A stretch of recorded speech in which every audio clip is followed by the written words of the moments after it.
I'm concerned about the encrypted communications that the Secret Service uses, that they don't retain the communications on. They didn't maintain a record of that. They didn't record that. So that's lost to us. Local law enforcement, they record all their communications. We have a literally second-by-second tick-tock timeline of how local law enforcement was talking to each other. We have no idea what Secret Service was saying in between themselves. That'll probably be lost to history. But again, at 5:45, Secret Service snipers had a picture of Crooks, and they knew he was at the AGR building. So that's my main question. So I need to talk to those snipers. Who had that information? What was their reaction to it? I mean, they've got strong binoculars. I realize he did have a place to hide. They had the ridge up there. He crouched down behind, but he couldn't completely conceal themselves. So again, those are the questions that need to be asked. I only have 5 minutes. I could have questioned those guys for literally an hour with all the questions I have. That's what Secret Service personnel have to subject themselves to, detailed, transcribed interviews, so we can get the facts out to the American public in terms of what actually happened here. Again, completely unacceptable. 17 days later, and we're still asking basic questions. Should have been answered days, if not weeks ago.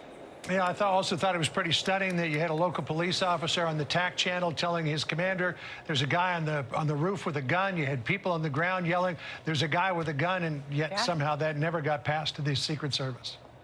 Yeah, again, it's the siloed communications. That is the main problem here, is the siloed communications. That has to be fixed for sure. That probably explains an awful lot of that. But again, why didn't the Secret Service have that AGA covered building? I mean, there's so many unanswered questions right now. All right. That's Senator, certainly what I'm thank you. dedicated to getting. You know, the easiest thing in the world is for anybody to get to the bottom of this. Just go to the snipers. Who ordered you to not shoot?